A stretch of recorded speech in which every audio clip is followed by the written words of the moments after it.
Hi there, it's Dr. Jen Simmons from Real Health MD. Today we're talking exercise. So this is my answer to breast cancer.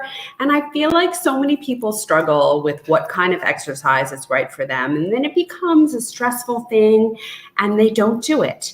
And there's so many health benefits to exercise that go way beyond weight loss. In fact, I would argue that exercise is not the key to weight loss.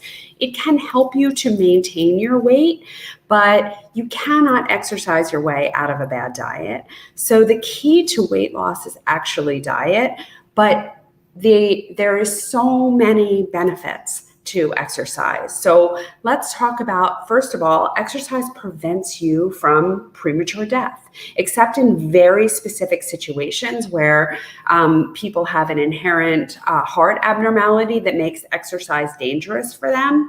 Exercise will prevent premature death. It will prevent you from dying of heart disease, of cancer, of diabetes, of hypertension. Exercise decreases your blood pressure, which is why it protects against heart disease. It decreases your blood sugar, which is why it protects against diabetes. It decreases depression and anxiety, and that has tremendous effects across the board. First, it is better than any drug out there on the market to prevent depression and anxiety and to treat or reverse depression and anxiety. And that's a really powerful statement because unlike all of those pharmaceutical drugs which come with a host of side effects, the side effects of exercise is all benefit. So I think that that's a really important issue for people to understand. Exercise also helps to maintain a healthy weight, like we spoke about, maintain healthy bones, muscles, joints. So when you exercise, you actually move better than when you don't. And that's a really important point as well. Exercise, in particular in the cancer population and in the breast cancer population, decreases fatigue associated with cancer and chemotherapy. It decreases side effects of chemotherapy. This is so meaningful. So many people struggle with the side effects of chemotherapy, like fatigue and joint pain. And exercise will actually prevent those things. It will decrease pain and pain levels and increase motility, which is also important. Exercise will decrease the markers of inflammation. So many people, when they get treatment, have something called chemo brain, and that is from inflammation that then gets transferred to the brain. And exercise decreases those inflammatory markers, decreases those inflammatory chemicals, and therefore blocks chemo brain. So the American Cancer Society recommends exercise for everyone with cancer, and walking for just 1 hour a week decreases your risk of dying from breast cancer by 49%.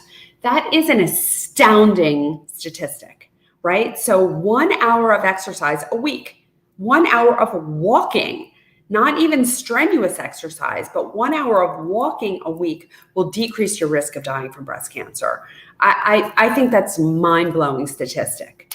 So why, if all of these great things happen with exercise, why do so many people struggle with exercise? Well, it's because all exercise isn't for everyone.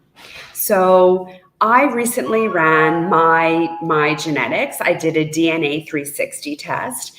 And what I learned is that when you exercise, and this is for everyone, when you exercise, whenever you burn fuel, you create some exhaust, right? You create some byproduct of that. And if your body is very very good at processing oh, my hair is crazy today, then you can do lots of endurance exercise and lots of cardiovascular exercise because you're very efficient at getting rid of those byproducts. However, there are some of us, me included, that cannot process those byproducts efficiently or effectively. And for those people, cardiovascular exercise is actually more inflammatory. And as a young athlete, I was a sprinter and very fast as a sprinter, but the second I did any distance, I felt terrible. I was slow. I was fatigued, exhausted. And that is all because of my genetics. And I was always kind of disparaged by the fact that I couldn't do any extended cardiovascular exercise. And I couldn't keep up with people on the Peloton or in spin class or in aerobics class. And it was always off-putting for me. And now I have learned that there is a genetic reason for that, and that it's just not the right kind of exercise for me. And the right kind of exercise for me, or someone who has that similar genetic code, we should be doing gentle exercise, walking, nothing with a sustained raised heart rate.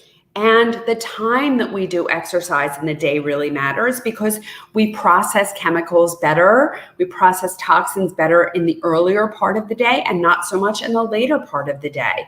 So anything that involves more cardiovascular work should be done for me in the morning rather than at night. And at night, it's time for gentle exercise. It's time for stretching and restorative yoga, or even weightlifting.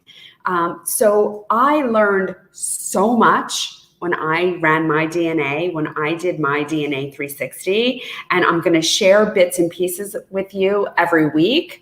But if you haven't found the right kind of exercise for you, the kind that makes you smile,